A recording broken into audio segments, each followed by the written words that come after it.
and we are here for a discussion of tonight's a plan amendment for the Bellevue Community Plan.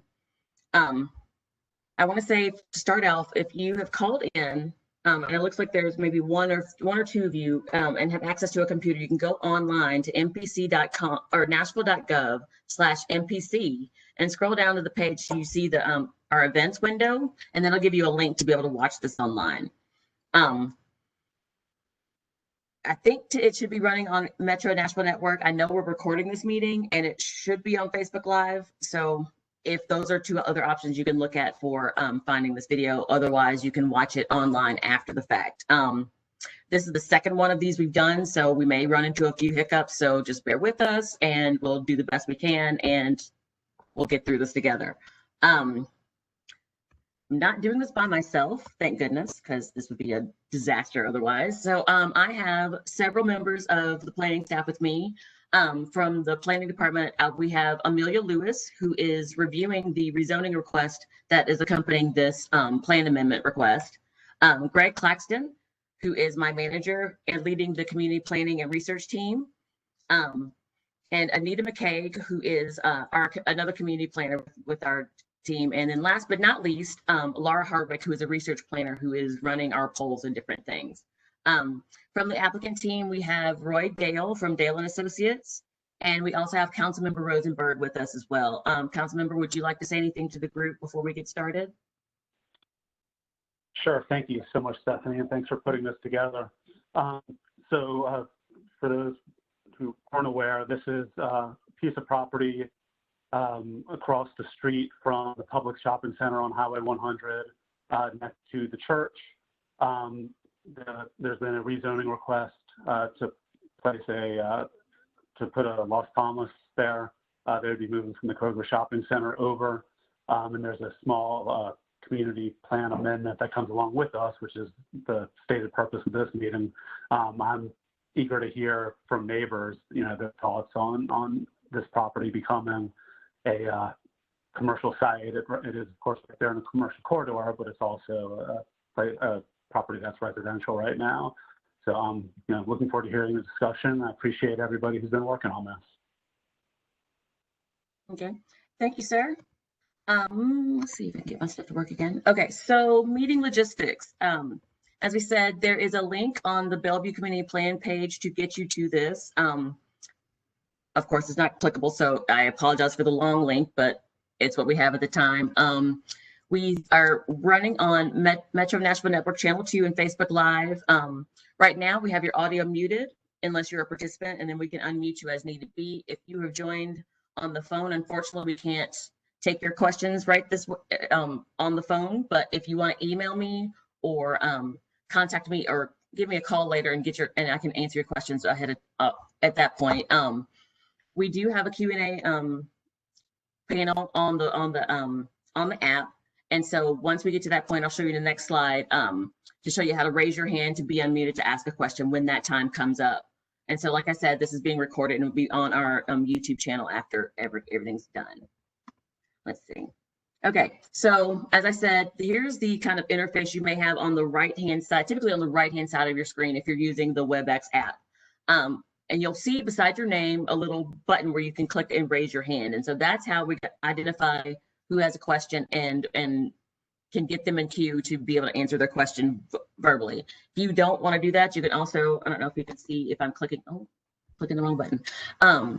There's on that same side, there's a Q&A panel. If it's not fully exposed, you just click the arrow and it'll show you all versus my Q&A. If you click all and type your question, then we can all see the question and make sure that it gets answered either during the conversation or immediately after with in our follow-up messages.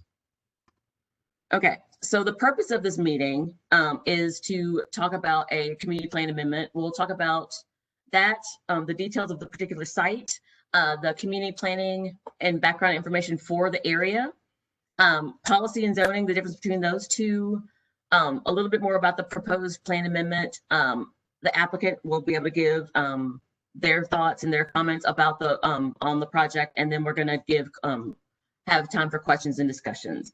Unfortunately, we are in a very tight frame. We've got 2 of these going tonight just because they're so labor intensive with staffing.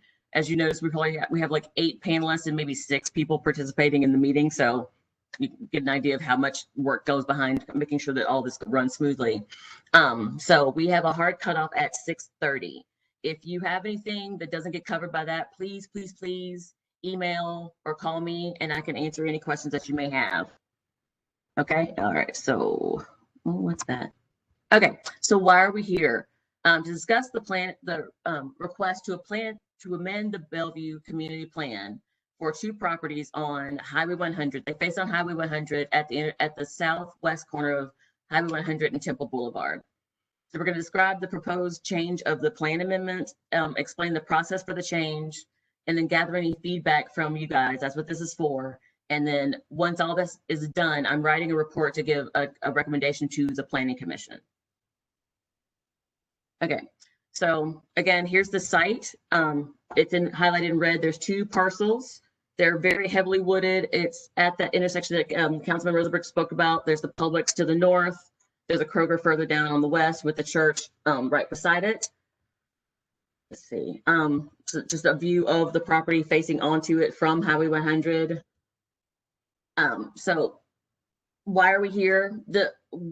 All of this is centered around how we make plans for the future of Nashville. And so what we have is our comprehensive plan called Nashville Next that provides guidance for the 14 community plans as you see on the map here. And each of those community plans has information and guidance on how to make decisions about the area and moving forward. So if there's any ideas for rezoning or anything that needs to happen that way, we look at these policies for how to make that move forward. All of this is contained in volume 3 of Nashville Next, which is the community character manual and the community plans. So the community character manual is used to explain and institute the community character policies applied for each plan. They provide the direction for use of the tools such as the zoning or urban design overlays. A lot of people heard of the SP zoning. All that is guided by the community plan and the community character manual. So they help shape the form and character of the community. Okay, so why are these policies important, you may ask? As I said, they provide excuse me. They provide guidance for the recommendations we make to the Planning Commission or to Metro Council on those zone change requests. Zone change requests that are consistent with existing policies have a higher likelihood of approval. So when we look at these things that may not meet the existing policy, we think of why, and we figure out whether or not it makes sense to change that policy to help with that rezoning, which is basically a summary of the second, third, and fourth bullets. But to change the community plan, we look to the public to provide guidance because we look at the public in the first place through Nashville Next and all of the community planning processes we do to shape that future. And so before we change that, we need to make sure that we go out to the community and make sure that we are doing the right thing. So some people get a bit confused about the difference between land use and policy, or land use policy and zoning. So as I said, the land use policy is the guidance and the vision for the area, and the zoning is the legal aspect of that policy. So the zoning gets to exactly how the building sits on the property, what the sidewalks and landscaping need to be, and all those different details to get to to execute the vision of the policy. Okay, so I've said policy a lot in the last couple of minutes. So the policies for this area are, and you can see the properties highlighted here in, oh, I keep doing that. Highlighted here in red. The policies here are T3 neighborhood maintenance and conservation. And what you have surrounding it is the T3 community, suburban community center. And then over on the blue on the right-hand side, on the left-hand side is a civic use, which is the Harpeth Valley School. So T3 suburban neighborhood maintenance. The intent of that policy is to maintain the general character of developed suburban residential neighborhoods. These are neighborhoods that have been around for a while and they've kind of got an established development pattern. that usually consist of low to moderate density residential. Think of larger lots than you would see in like the closer to downtown. And usually mainly residential, but we'll also have some institutional land uses. Institutional land uses being schools and churches and things of that nature. What we usually use with neighborhood maintenance, we make efforts efforts should be made to maintain the existing character of the neighborhood, and any enhancements that could be made would be to improve the pedestrian realm, to improve the accessibility to the area. I also said there's a conservation policy on the parcels. There's quite a bit of conservation on that. And the intent of that policy is to preserve environmentally sensitive features through protection and remediation. It's within all transect categories. I'll talk a little bit more about transects in a moment. It's the way we categorize different types of density and different types of development. Conservation policies identify land with sensitive environmental features, including but not limited to steep slopes, floodways, floodplains, rare or special plants or animals, wetlands, or unsuitable and problem soils. And they provide the guidance for preserving or enhancing the features depending on the transect that they're in. So, for example, the guidance that would be provided for an urban transect for conservation may be a little different than what would be in a suburban transect. Okay, so the surrounding policies, well, that didn't come out like it was supposed to. Well, surrounding that is the T3 community center policy and as I said, the civic. So talking about the transects, basically transect is how we categorize the different types of development. As you can see on the slide here, you have T1, which is rural, which is, is very sparse, or natural rather, and it's, very sparsely developed if at all. Rural is a little more so, and as you go further down on the list, you get more detailed. T5 centers are typically like think of the renovation of the Bellevue Center, Bellevue Mall. That would be a center that would draw a lot of people from a larger area than would be, like a community center for a suburban area, which would be more of a 10 to 20 minute drive, or people who are coming there for a specific thing. Okay, so some of the factors in play when we analyze the policy, potential policy change, we look at guidance from different planning documents, and I didn't change my slide. That still says East Nashville. We look at planning documents like Nashville Next, the Bellevue Community Plan, Walk and Bike Nashville, the Major and Collector Street Plan. We look at how you access the site, whether there's sidewalks or walkways in the area, if there's transit availability, which is something that is a little different in a suburban setting as opposed to an urban setting, the roadway capacity. We look at location, surrounding land use policies, density around the area, visibility of site, and the fabric of the neighborhood in and of it, in the area as well. So that is my presentation. Roy, if you would like to talk about the proposed plan amendment and rezoning, then I can get you set up to share your documents. Okay. So this is Roy Dale. I'm representing Las Palmas. It's a local restaurant that is pretty much a community restaurant within this area. They are in the Kroger Shopping Center, I believe, nearby. They are wanting to purchase their own property and build a small restaurant. I think they've talked to a lot of their neighbors about this. Talk about the policy just for a second. I'll go back to that. These two parcels of land, there's two houses on it. Those houses are becoming fairly dilapidated. They're separated from any other neighborhoods out there. They're separated by a wide floodplain and conservation area. And it's pretty clear that these houses, really need to be at a different use. I don't think anyone would want to live on these particular parcels. So, Stephanie, can you see this layout right here? See that? Can everybody see that, Stephanie? Trying to share this.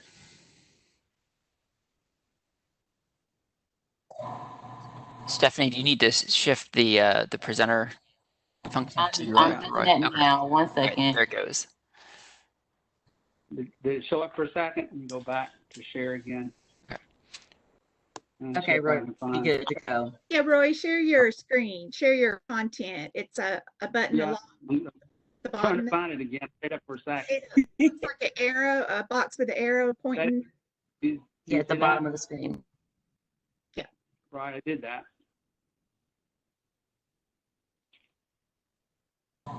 So, Roy, are you clicking on the button that's next to the video icon? Yes. Okay, it's not sharing your screen. Can you try clicking on it again? Hold on a second. Okay.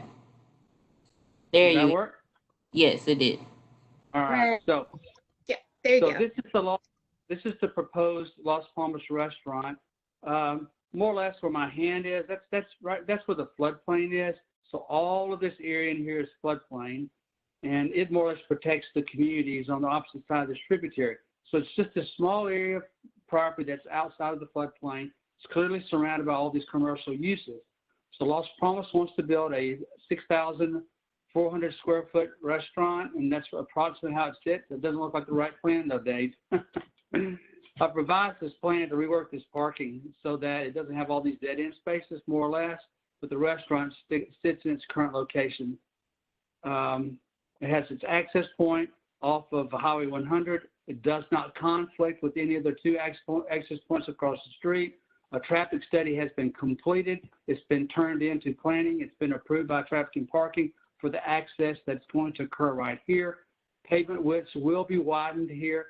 There'll also be an 8-foot grass strip and then a 12-foot multi-lane pathway for bikes and walkers that at some point in time, as this area continues to grow, will connect to other wide sidewalks within that area. So that's pretty much it. Okay. Thanks, Roy. So I guess that means now we are ready for questions. So let me switch back to where I was supposed to go. Come on. Let me share my content. Let me, if someone can switch back to me for sharing, I'll put up my last slide. Oh, awesome.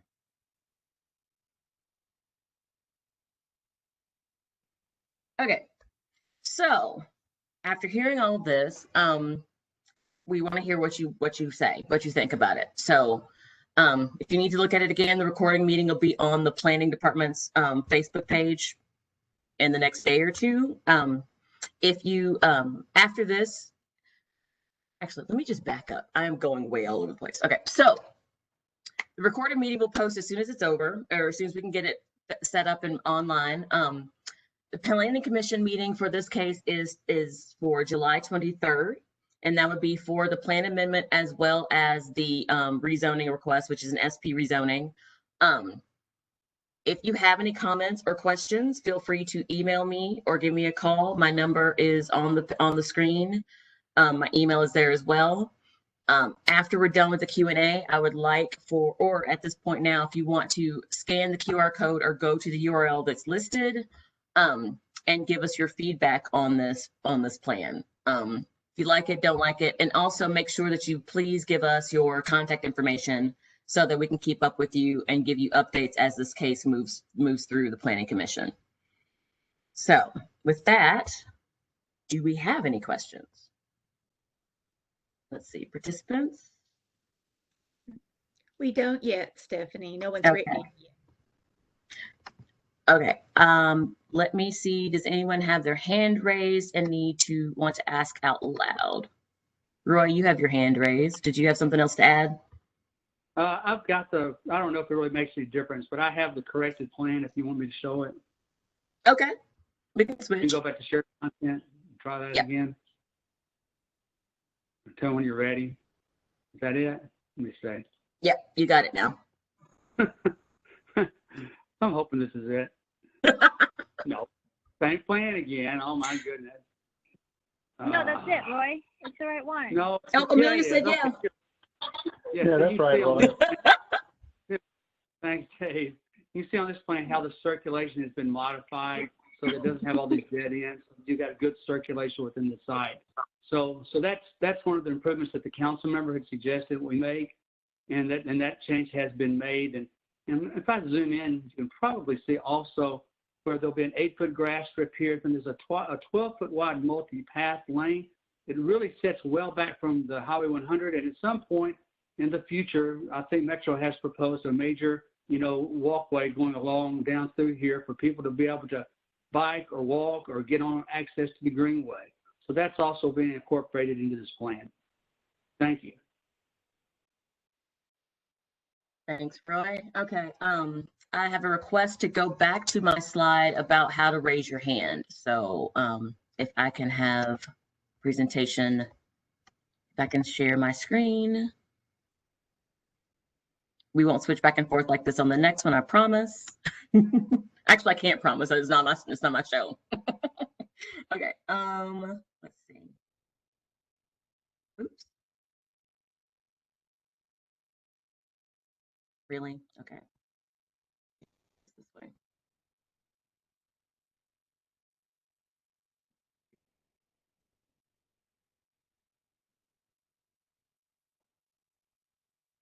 Here we go.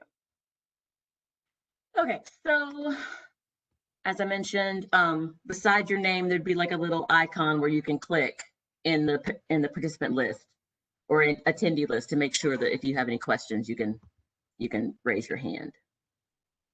Or in the Q&A section, you can click under all and type in a question.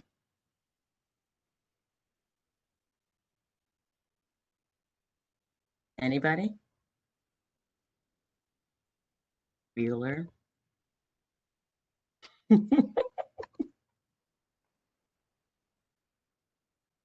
No one has a question. Do you have a comment?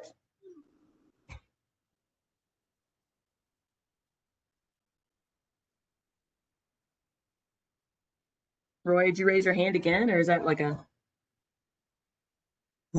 No, if I can Okay. make a comment.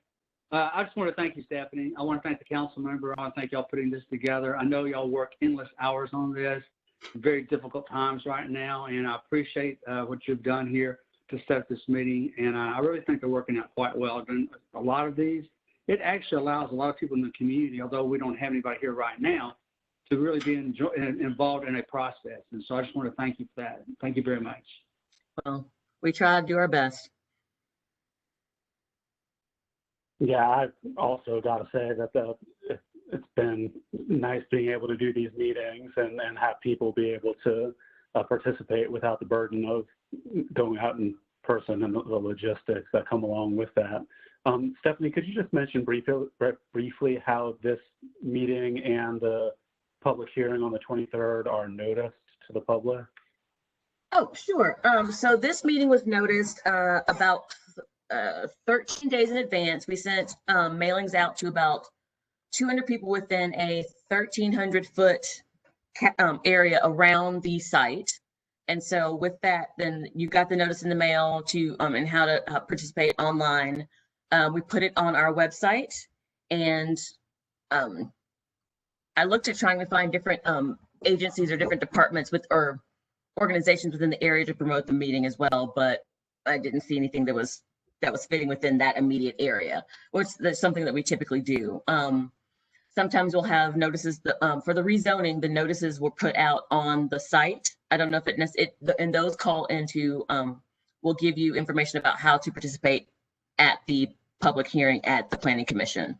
So on Thursday, July 23rd, we'll have the Planning Commission. It'll be a virtual meeting as well, and you'll have the opportunity to weigh in as well with the Planning Commission, to talk to the Planning Commission about whether or not you are in favor, if you support or oppose this project.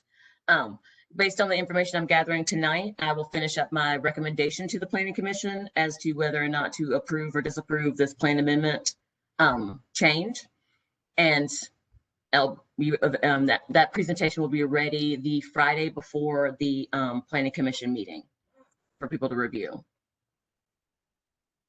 Anita, did I miss anything?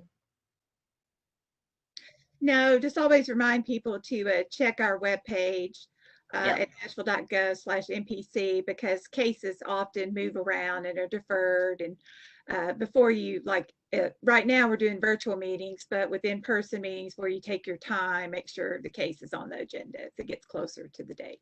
That's absolutely correct. I've had a couple of these that have been deferred for quite a few months over and over. So just trying to make sure that we are getting the right feedback at the right time. So that's another reason it would be important for you to give us your contact information, because if it's deferred, I can give you a heads up on that as well without having to waste your time to go to the meeting or go online and sit through them reading through the whole list. Okay. Well, thank you, Stephanie, for your work on this, Amelia on the site, and the whole team. Roy, appreciate you making the changes to the site. And anybody in the community who lives nearby, please, as this goes on, please speak up and share your thoughts, whether it looks pretty good to me or just a question that you got or an opinion. Please don't hesitate. This is definitely the time to do it. Yes, so please. Thank you all very much. Okay, and I guess with that, then thanks everybody for participating. And this is probably one of the shortest community meetings I've had. I appreciate everybody here. Have a good evening, and I'll see you next time. Thanks. Thank you. Thanks, Stephanie.